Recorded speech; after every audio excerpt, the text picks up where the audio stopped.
Hi friends, আজকের একটা up down LED টিভির প্রবলেম সলভ করে দেখাবো। এটা আপ ডাউন 8 ইঞ্চ এলইডি টিভির প্রবলেম, পাওয়ার রেড লাইট কন্টিনিউ ব্লিকিং। ফ্রেন্ডস, এই টিভিটির পাওয়ার রেড লাইট দিকে দেখুন, কন্টিনিউ ব্লিকিং। চলো তাহলে এই প্রবলেমটা আমি কীভাবে সলভ করি, তোমরা ভিডিওটা পুরো দেখতে থাকো। প্রথমে আমাদের টিভির ক্যাবিনেটটা খুলে নিতে হবে। চলো আমরা টিভির ক্যাবিনেটটি খুলে নিই।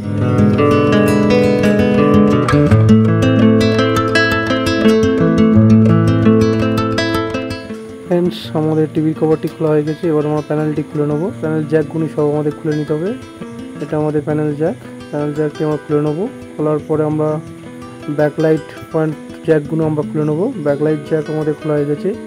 প্যানেলটি আমরা ভালো জায়গায় একটা সাবধানে রেখে দিতে হবে আমাদের। ফ্রেন্ডস, এটা আমাদের পাওয়ার বোর্ড আর এটা আমাদের মাদার বোর্ড।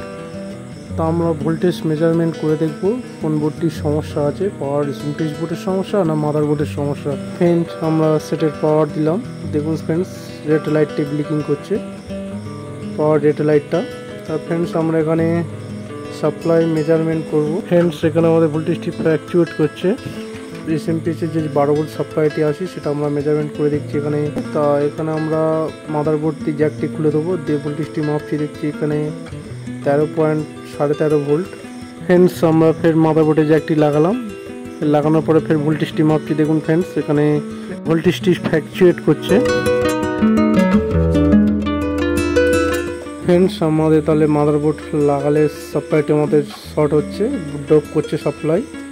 তা আমাদের এখানে তাহলে মাদারবোর্ড কোথায় একটা শর্ট আছে, তাই মাদারবোর্ড আমরা শর্টিং চেক করব। আমরা মিটারে ওমসে ফেলে মাদারবোর্ড শর্টিং চেক করব। ফ্রেন্ডস, আমাদের এটা 12 ভোল্টের সঙ্গে আমরা গ্রাউন্ডে চেক করছি যে মাদারবোর্ড শর্ট আছে কিনা। তাই এখানে কোনো শর্ট নেই। এখানে 5 ভোল্ট কয়েল আছে, 5 ভোল্টের সাথে চেক করছি, 5 ভোল্টের কোনো শর্ট নেই। এখানে আরও সাপ্লাইগুলো আমরা দেখে নিচ্ছি যে আরও কারোর সাথে শর্ট আছে কিনা, সাপ্লাইয়ের সাথে গ্রাউন্ড। ফ্রেন্ডস, আমাদের এসএমডি পিএফগুলো চেক করে নিলাম, কোনো এসএমডি পিএফ শর্ট নেই। মাদারবোর্ডে এসএমডি পিএফ খুব শর্ট হয়। এখানে SMPS power supply 13 volt 13.5 volt দেখাচ্ছে, অনেক সময় 14 ভোল্ট হচ্ছে। তাহলে আমরা এখানে পাওয়ার এসএমপিএসটা একবার চেঞ্জ করে দেখব। তো ফ্রেন্ডস, আমরা পাওয়ার এসএমপিএসটা চেঞ্জ করে দেখে নেব। ফ্রেন্ডস, এটা আমাদের নতুন এসএমপিএস, এর নম্বর হলো KZ1209। এটা LCD power supply with inverter board. তো আমরা এই বোর্ডটি আজকে লাগাবো, লাগিয়ে দেখব প্রবলেমটা আমাদের সলভ হয় কিনা। ফ্রেন্ডস, আমাদের পাওয়ার জ্যাকটি লাগিয়ে নেবো। পাওয়ার জ্যাক লাগানো হয়ে গেছে। এবার আমাদের মাদারবোর্ড সাপ্লাই 12 ভোল্ট, ওটা আমরা লাগিয়ে নেবো। এখানে সকেট করা আছে, সকেটটি ভালো করে দেখে লাগাবেন। সাপ্লাইটি দেখে লাগানো হয়ে গেছে। এখানে আমরা বোর্ডটা সেট করে দেবো। ফ্রেন্ডস, আমাদের বোর্ড সেটিং হয়ে গেছে। এবার আমাদের পাওয়ার দিলাম। ফ্রেন্ডস, দেখুন আমার হাতের দিকে লক্ষ্য করে আমাদের পাওয়ার লাইটটা একদম স্ট্যান্ড হয়ে গেছে, আর ব্লিকিং প্রবলেম নেই। আমাদের প্রবলেমটি সলভ হয়ে গেছে।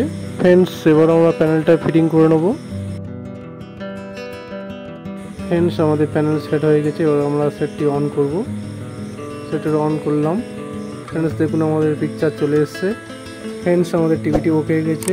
ভিডিওটি ভালো লাগে লাইক শেয়ার করবেন। দেখা হচ্ছে নেক্সট ভিডিওতে।